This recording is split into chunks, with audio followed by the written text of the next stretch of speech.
Paper theory of numbers के lecture number 4 में आज हम पढ़ेंगे ग्रेटेस्ट कॉमन डिवाइजर के बारे में, जिसको हम कहते हैं जीसीडी। तो इसको पढ़ने के लिए इससे पहले हम कुछ रिजल्ट्स पढ़ लेते हैं। और ये रिजल्ट जो है हमारे इस तरह से है। क्या दिया हुआ है, यदि a और b कोई पूर्णांक है, a b हमारे इंटीजर है, तो d पूर्णांक इसके लिए इस प्रकार होगा कि d डिवाइड करेगा a को और d डिवाइड करेगा b को। तो ऐसे केस में हम d को a और b का क्या कहते हैं, कॉमन डिवाइजर। सबसे पहले हमें पता है, अगर कोई इंटीजर जो है वो किसी दूसरे इंटीजर को डिवाइड करता है तो हम कहते हैं ये इसका डिविजर है, और हम हमेशा कोशिश करते हैं डिविजर पॉजिटिव लेने की। तो यहाँ पे डी ए को डिवाइड कर रहा है तो डी क्या हो जाएगा, ए का डिवाइजर। डी बी को भी डिवाइड कर रहा है तो डी क्या हो जाएगा, बी का भी डिवाइजर। अब डी ऐसा पूर्णांक है, इंटीजर है, जो ए और बी दोनों को डिवाइड कर रहा है, तो ये दोनों का डिविजर है। जब ए और बी की बात होगी तो डी उस केस में हमें क्या कहलाएगा, कॉमन डिविजर, क्योंकि ये दोनों का डिवाइजर है इसलिए।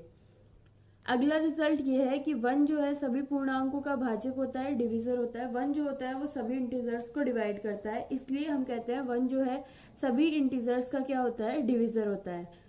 अगला रिजल्ट ये है कि यदि आपके ए और बी दोनों पूर्णांक 0 हो जाए तो ऐसे केस में ए और बी के इनफाइनाइट पॉजिटिव कॉमन डिवाइजर होते हैं। ऐसा क्यों, ए और बी दोनों 0 है, और 0 को आप किसी भी नंबर से डिवाइड कर दो, रिजल्ट क्या आएगा, 0 ही आएगा। जो रिजल्ट आ रहा है 0, वो एक पूर्णांक है, इंटीजर है। इसलिए हम क्या कहते हैं, हम जो है 0 को सभी इंटीजर्स से डिवाइड कर सकते हैं, क्योंकि सभी इंटीजर्स से 0 को डिवाइड करने पर रिजल्ट 0 आ रहा है, जो कि एक इंटीजर है। ए और बी दोनों ही जो है वो हमारे 0 है, तो ए के भी जो सभी इंटीजर्स है वो ए के क्या हो जाएंगे, डिविजर, और जो सभी इंटीजर्स है वो बी के भी क्या हो जाएंगे, डिविजर, क्योंकि दोनों 0 है। ऐसे केस में दोनों के डिविजर क्या हो जाएंगे, जो सारे इंटीजर्स है वो दोनों के डिविजर होंगे, और जब दोनों के रिस्पेक्ट में बात होगी तो सारे ये डिविजर जो है वो कॉमन डिविजर में, इनके कॉमन डिविजर में काउंट होंगे। इसलिए इनके कॉमन डिविजर क्या होंगे, इनफाइनाइट, क्योंकि हमारे पास इंटीजर्स जो होते हैं वो कितने होते हैं, इनफाइनाइट। ये हमारे कुछ एक छोटे मोटे रिजल्ट है। इसके बाद जो है हम आगे का टॉपिक पढ़ते हैं। हमारा टॉपिक है जीसीडी, जिसको हम कहते हैं ग्रेटेस्ट कॉमन डिवाइजर, महत्तम समापवर्तक। और इसमें क्या करते हैं, हम दो इंटीजर्स लेते हैं, अभी हम 2 ले रहे हैं, आगे हम 3 का भी पढ़ेंगे। हम क्या करते हैं, दो इंटीजर्स लेते हैं, उनके डिविजर ढूंढते हैं, फिर उनके कॉमन डिविजर ढूंढते हैं, और कॉमन डिविजर्स में जो सबसे बड़ा है, ग्रेटेस्ट है, उसको हम कहते हैं इन दोनों का ग्रेटेस्ट कॉमन डिविजर। पहले डिविजर ढूंढते हैं, फिर कॉमन डिविजर ढूंढते हैं, और फिर कॉमन डिविजर्स में सबसे ग्रेटेस्ट कौन है वो ढूंढते हैं। वो इन दोनों का क्या हो जाएगा, इंटीजर्स का जीसीडी, ग्रेटेस्ट कॉमन डिविजर। तो इसकी डेफिनेशन क्या हो जाएगी, यदि a तथा b दिए गए पूर्णांक है, यहाँ a तथा b में से कम एक नॉन जीरो होना चाहिए, क्योंकि अगर दोनों ही 0 हो गए तो इनफाइनाइट पॉजिटिव कॉमन डिवाइजर होंगे, उसमें बताने वाली ऐसी कोई बात नहीं है। तो दोनों में से कम एक जो है हमारा नॉन जीरो होना चाहिए। तो धनात्मक पूर्णांक d को हम a और b का महत्तम समापवर्तक जीसीडी कहेंगे, यदि पहली कंडीशन तो ये है डी ए और बी दोनों को डिवाइड करना चाहिए। दूसरी कंडीशन ये है, अगर कोई और पूर्णांक इंटीजर सी इस तरह से है कि ये भी दोनों को डिवाइड करता है, तो ये डी से जो है लेस देन और इक्वल होना चाहिए। ऐसे केस में हम डी को क्या कहेंगे, जीसीडी ऑफ ए बी। ए और बी दोनों को डिवाइड कर रहा है तो दोनों का डिविजर होगा, दोनों का कॉमन डिविजर भी हो जाएगा, और किसी और जो कोई दूसरे कॉमन डिविजर है ए और बी के, उनमें से सबसे बड़ा है या इक्वल है, इसलिए ये क्या हो जाएगा, greatest common divisor of a comma b. इसको और ज्यादा क्लियर समझने के लिए इस पे एक एग्जांपल ले लेते हैं। तो हमने एक एग्जांपल लिया, हमने a इज इक्वल टू लिया -12, b इज इक्वल टू हमने लिया 30। तो सबसे पहले a इज इक्वल टू -12 के हम डिविजर ढूंढते हैं। अब हम डिविजर जो है हमेशा पॉजिटिव ही देखते हैं, तो -12 के हम पॉजिटिव डिविजर ढूंढेंगे। तो क्या होगा, -12 को 1 डिवाइड करता है, 2 भी डिवाइड करेगा, 3 डिवाइड करेगा, 4 डिवाइड करेगा, 6 डिवाइड करेगा, और 12 डिवाइड करेगा। ये a इज इक्वल टू -12 के क्या हो गए, डिविजर। अब b इज इक्वल टू 30 के डिविजर ढूंढते हैं, तो 30 के डिविजर 30 में किस किस का भाग जाता है, 1 का, 2 का, 3 का, 5 का, 6 का, 10, 15 और 30। ये क्या हो गए, -12 के डिविजर, ये हो गए 30 के डिविजर। अब जो है इनमें से हम कॉमन डिविजर ढूंढते हैं, तो -12 और 30 के कॉमन डिविजर कौन से हो जाएंगे, 1, 2, 3 एंड 6। ये इसके क्या हो गए, a और b, -12, 30 के कॉमन डिविजर। इनमें से सबसे बड़ा कौन सा है, 6। तो 6 क्या हो जाएगा, ग्रेटेस्ट कॉमन डिविजर, जितने भी कॉमन डिविजर है उन सब में से ग्रेटेस्ट। तो ये हमारा जो है वो जीसीडी होता है। इसको ऐसे ये इसके निकालने का तरीका है। आपको होमवर्क के तौर पे दिया जा रहा है, आपको -5 और 5 का जीसीडी निकालना है, 8 और 17 का जीसीडी निकालना है, और -8 और -36 का जीसीडी निकालना है। इसके बाद जो है एक थ्योरम है, ये थ्योरम जीसीडी पे ही है। तो ये थ्योरम क्या कहती है, इसका रिजल्ट क्या कहता है, ए और बी कोई दो पूर्णांक इंटीजर्स जो है इस प्रकार है कि दोनों नॉन जीरो है। तो पूर्णांक x तथा y जो है इस प्रकार विद्यमान होंगे कि GCD of a, b is equals to ax plus by। a और b जो है अपने को गिवन इंटीजर्स है और दोनों नॉन जीरो है। तो हमें ये दिखाना है कि a और b का जब हम जीसीडी निकालेंगे, जो हमारा d होता है उसको हम d से रिप्रेजेंट करते हैं मोस्ट ऑफ टाइम, तो उसके लिए वो जो है हमारा a और b का क्या हो जाएगा, लीनियर कॉम्बिनेशन। और ये लीनियर कॉम्बिनेशन के लिए जिस एक्स वाई को हमने यूज किया वो भी क्या है, इंटीजर्स। यानी हमें एक तरह से क्या दिखाना है कि हम जो है वो दो इंटीजर्स के जीसीडी को उन दोनों के लीनियर कॉम्बिनेशन में लिख सकते हैं। और लीनियर कॉम्बिनेशन में हम किसकी हेल्प ले रहे हैं, इंटीजर्स की ही हेल्प ले रहे हैं। तो रिजल्ट क्या हुआ कि दो इंटीजर्स का जो जीसीडी होता है वो उन दोनों के लीनियर कॉम्बिनेशन के इक्वल होता है। ये हमें प्रूफ करके दिखाना है। ये हमारी थ्योरम नंबर 3 है। तो इसको प्रूफ करने के लिए हमने क्या किया, ए और बी के जितने भी पॉजिटिव लीनियर कॉम्बिनेशन है, धनात्मक एक घात संचय है, उन सबको हमने इकट्ठा कर लिया और वो सेट हमने बना लिया कैपिटल एस। यानी कैपिटल एस में हमारे क्या आ रहे हैं, a u plus b v, जहाँ पे a u plus b v greater than 0 होना चाहिए क्योंकि हमने क्या लिया है, धनात्मक। और यहाँ पे u और v क्या है, हमारे इंटीजर है। ए यू प्लस बी वी क्या होगा, a और b का लीनियर कॉम्बिनेशन। तो हमने a और b के जितने भी पॉजिटिव लीनियर कॉम्बिनेशन है उन सबको हमने यहाँ पे ले लिया। ये हमारा क्या हो गया, सेट एस कैपिटल, ये हमारा सेट हो गया। सबसे पहले हम ये दिखाएंगे कि हमारा जो सेट एस है वो नॉन एम्प्टी है, ये अरिक्त समुच्चय है, इसमें एलिमेंट्स है। तो हमने क्या किया, जब मान लो आपका जो है कंडीशन क्या है, ए और बी दोनों क्या होने चाहिए, नॉट इक्वल टू 0। तो यदि आपका ए इज नॉट इक्वल टू 0 है तो आपके पास ए के पास दो ही कंडीशन है, या तो वो पॉजिटिव होगा या फिर वो नेगेटिव होगा, ग्रेटर देन 0 होगा और लेस देन 0 होगा। तो यदि आपका ए जो है वो ग्रेटर देन 0 है यानी ये पॉजिटिव है, तो आप ए को क्या लिख सकते हो, a is equal to a, और आप ए को क्या लिख सकते हो, a is equal to a into 1 plus a into b into 0 लिख सकते हो। यहाँ पे इसको हम लिख सकते हैं a is equal to a u plus b into 0, और यू की वैल्यू क्या हो जाएगी यहाँ पे 1। तो ये क्या हो जाएगा, a is equal to a into u plus b into v, जहाँ पे यू 1 हो जाएगा और वी क्या हो जाएगा 0। तो ए को हम क्या लिख पा रहे हैं, ए और बी के लीनियर कॉम्बिनेशन में, यानी कि ए इसमें जाएगा अगर पॉजिटिव है तो। यदि ए नेगेटिव है तो ए को हम क्या लिख सकते हैं, a into u plus b into 0। यहाँ पे यू की वैल्यू क्या हो जाएगी, -1 हो जाएगी यहाँ पे ए की वैल्यू, तो ये -1 इज इक्वल टू -1 हो जाएगा। और यहाँ पर ये v इज इक्वल टू क्या हो जाएगा 0। तो यहाँ पे जो है ये -a is equal to a into u plus b into 0, u की वैल्यू क्या हो जाएगी -1, ये टर्म 0 हो जाएगी, तो -a इज इक्वल टू क्या आ जाएगा, -a। तो इस केस में भी a जो है किसका एलिमेंट होगा, s का। यानी कि मॉड ऑफ a जो है जब हम निकालते हैं तो a into u plus b into 0, जहाँ पे u की वैल्यू क्या हो जाएगी 1 या -1, और v क्या रहेगा हमेशा 0। तो mod a is equal to a into u plus b into 0, ये किसका एलिमेंट हुआ, s का। मॉड हमने क्यों लिया, ताकि ये क्या हो जाए, ग्रेटर देन 0। तो मॉड a जो है वो किसका एलिमेंट है, s का, इसलिए s जो है हमारा नॉन एम्प्टी है, अरिक्त है। अब यहाँ पर s नॉन एम्प्टी है और s के एलिमेंट क्या है, पॉजिटिव है। तो जो हमारा वेल ऑर्डरिंग प्रिंसिपल है वो क्या कहता है, यदि आपका कोई सेट जो है नॉन एम्प्टी है और इसके सभी एलिमेंट जो है वो पॉजिटिव है, तो ऐसे सेट में जो है एक सबसे छोटा एलिमेंट विद्यमान होता है, अवयव विद्यमान होता है। ये हमारा क्या कहता है, वेल ऑर्डरिंग प्रिंसिपल के अनुसार यहाँ पर समुच्चय S में एक सबसे छोटा एलिमेंट विद्यमान होगा। तो सबसे छोटे एलिमेंट को हमने क्या मान लिया, D। Small d belongs to s, और स्मॉल d किस तरह से है कि ये s के सभी एलिमेंट्स से छोटा है, तो क्या हो जाएगा, d इज लेस देन और equals to a u plus b v a u plus b v कहाँ के एलिमेंट है, एस के, for all a u plus b v belongs to s, यानी एस के सभी एलिमेंट से या तो ये छोटा है या फिर किसी एक दो एलिमेंट के इक्वल है। इसको हमने क्या ले लिया, सबसे छोटे एलिमेंट को डी।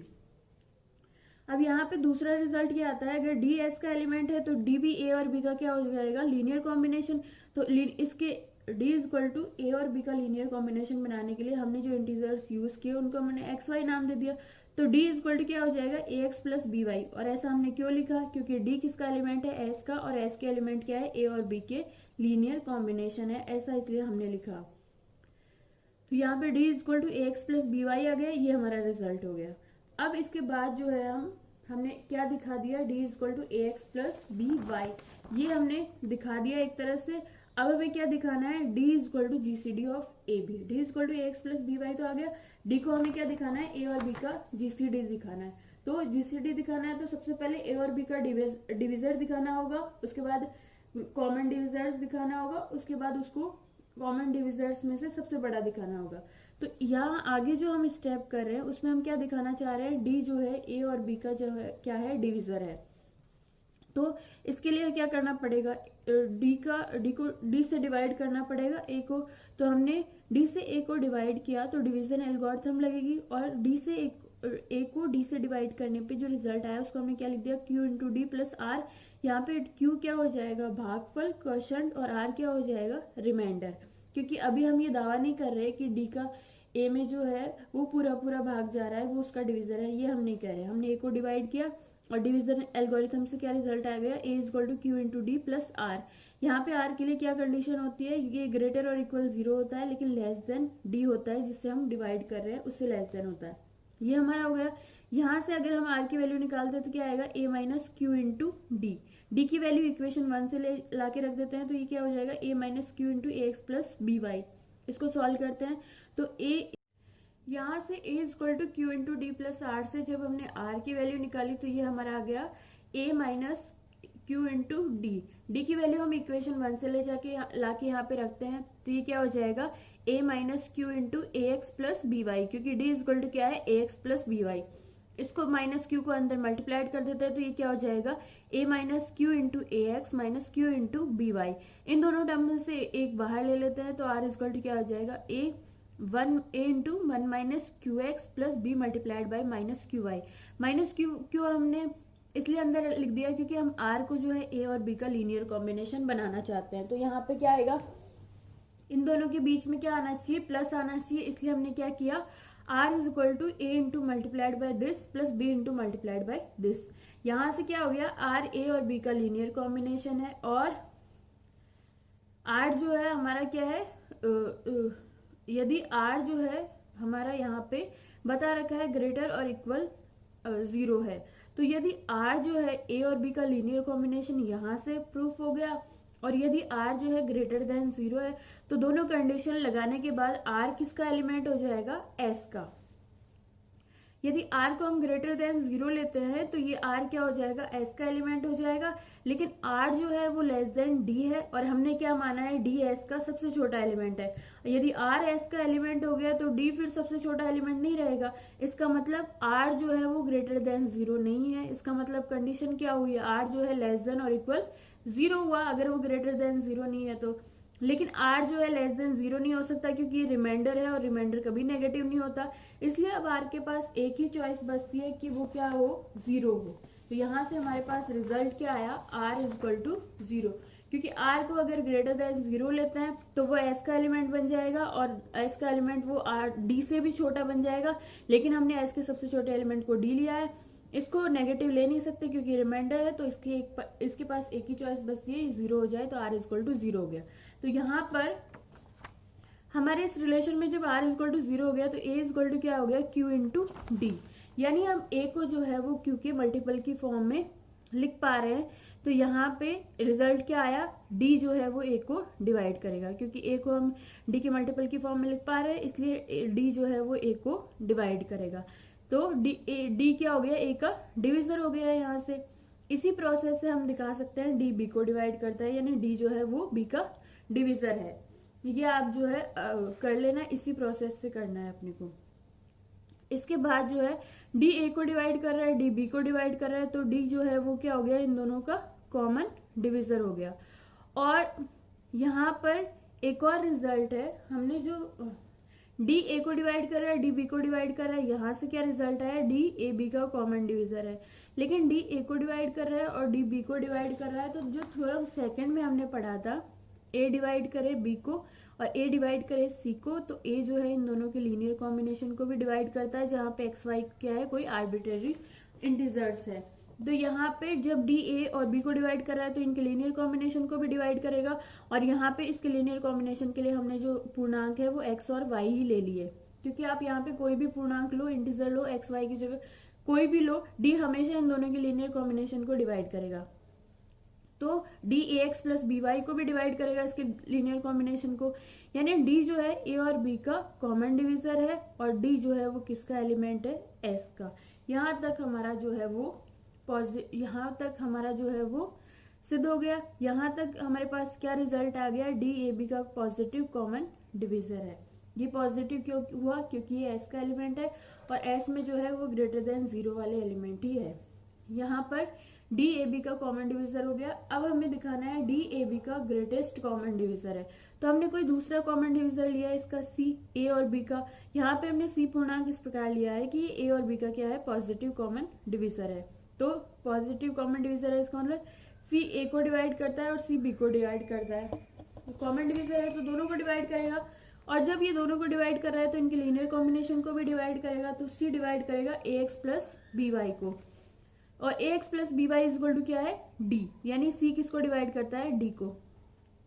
अब जो है सी डी को डिवाइड कर रहा है, तो यहाँ पे एक रिजल्ट आ जाता है कि यदि ए बी को डिवाइड कर रहा है और जिसको डिवाइड कर रहा है बी को, वो नॉट इक्वल टू 0 है, तो जो डिविजर होता है ए वो लेस देन और इक्वल होता है डिविजर जिसको डिवाइड करना है बी को। इनकी न्यूमेरिकल वैल्यूज में जो है बी बड़ा होता है और ए छोटा होता है, इक्वल भी हो सकते हैं। तो यहाँ पे सी डी को डिवाइड कर रहा है, इसका मतलब mod of c is less than और equals to mod of d. अपने वाले रिजल्ट से, इस वाले रिजल्ट से ये क्या हो जाएगा, mod of c is less than और equal to mod of d. अब यहाँ पे सी को हमने पहले ही पॉजिटिव डिविजर लिया है, पॉजिटिव लिया है, तो mod of c is equal to c हो जाएगा। और डी जो है हमारा पहले से ही पॉजिटिव डिविजर है, एस का एलिमेंट है तो पॉजिटिव है, तो mod of d is equal to क्या हो जाएगा, डी। तो रिजल्ट क्या आ जाएगा, सी इज लेस देन और इक्वल्स टू डी। तो यहाँ पर क्या हो गया, कोई और डिविजर अगर हम ले रहे हैं कॉमन डिविजर ए और बी का, तो वो क्या आ रहा है, डी से लेस देन आ रहा है या फिर इक्वल आ रहा है। इसका मतलब डी जो है ए और बी का क्या हो गया, ग्रेटेस्ट कॉमन डिविजर। क्योंकि जो हमने जीसीडी की डेफिनेशन पढ़ी है, उसमें सेकंड वाली लाइन कहती है अगर कोई और डिविजर सी आप लेते हो तो वो लेस देन और इक्वल आना चाहिए डी के। तो यहाँ पे हमने सी लिया, वो लेस देन और इक्वल आ गया डी का, तो इसका मतलब डी जो है वो क्या हो जाएगा, ग्रेटेस्ट कॉमन डिविजर। ये जीसीडी के डेफिनेशन के दोनों पॉइंट्स को सेटिस्फाई कर रहा है, इसलिए ये ए और बी का क्या हो जाएगा, ग्रेटेस्ट कॉमन डिविजर। तो GCD of a b is equal to क्या हो गया, डी, और डी इज इक्वल टू क्या है, ए एक्स प्लस बी वाई। हमारा इक्वेशन 1 से ये रिजल्ट है। तो हमारा ये जो है वो प्रूफ हो गया। और ये थ्योरम क्या कहती है, दो इंटीजर्स के जीसीडी को उन दोनों के लीनियर कॉम्बिनेशन में लिखा जा सकता है, वो उनके लीनियर कॉम्बिनेशन के इक्वल होता है। ये हमारी थ्योरम नंबर 3 है। इस थ्योरम को और ज्यादा क्लियर समझने के लिए इस पे एक एग्जांपल लेते हैं। a इज इक्वल टू 6 लिया, b इज इक्वल टू 15 लिया, ठीक है। अब हम बनाते हैं सेट S, और सेट S में क्या आ रहे थे, a और b के लीनियर कॉम्बिनेशन आ रहे थे, और कौन से कॉम्बिनेशन आ रहे थे, जो ग्रेटर देन 0 है। तो अब हम यहाँ पे 6 और 15 के लीनियर कॉम्बिनेशन बनाते हैं और कोशिश करेंगे वो क्या हो, ग्रेटर देन 0 हो। तो यहाँ पे अपने 6 इंटू -2 ले लिया और 15 इंटू 1 ले लिया, तो यहाँ पे क्या आ जाएगा, -12 प्लस 15 कितना होगा, 3। यहाँ पे हमने -3 इसलिए नहीं लिया क्योंकि -3 लेंगे तो ये हो जाएगा -18 प्लस 15, तो क्या बचेगा, -3। तो ये क्या आ जाएगा, नेगेटिव। लेकिन एस के सारे एलिमेंट कैसे है, ग्रेटर देन 0, वो पॉजिटिव है, इसलिए हमने इसको -2 ही लिया है। तो 6 इंटू -2 प्लस 15 इंटू 1 किया तो 3। 6 इंटू -1 -6 प्लस 15 के साथ 1 ही रहने दिया, तो ये कॉम्बिनेशन की वैल्यू क्या आएगी, 9। यहाँ पे 6 के साथ 1 कर दिया, 15 के साथ 0 कर दिया, तो क्या आ गया 6। और ये सेट में और इन दोनों की वैल्यू चेंज करते जाएंगे तो और वैल्यूज आती जाएगी। तो यहाँ पे देखिए ये हमारा एस सेट बन गया 3 9 6, और भी एलिमेंट आ जाएंगे इसमें तो यहाँ पर एस का सबसे छोटा एलिमेंट है वो क्या है 3, और यहाँ से अगर हम रिजल्ट निकाले ए और बी जो है 6 और 15, इनका जीसीडी क्या होता है 3। हमने पिछली वाली थ्योरम में क्या किया था, डी को हमने एस का सबसे छोटा एलिमेंट माना था और डी फिर उन दोनों ए और बी का क्या हो गया था जीसीडी। यहाँ पे वो प्रूफ हो रहा है, एस का सबसे छोटा एलिमेंट 3 है और इन दोनों का जीसीडी भी क्या है 3 है। ये आपका लेक्चर कंप्लीट। आप जो है इस वाली थ्योरम को और जीसीडी निकालने वाला जो मेथड है उनको आप और ढंग से पढ़ लीजिए, और कोई भी प्रॉब्लम हो तो आप पूछ सकते हैं।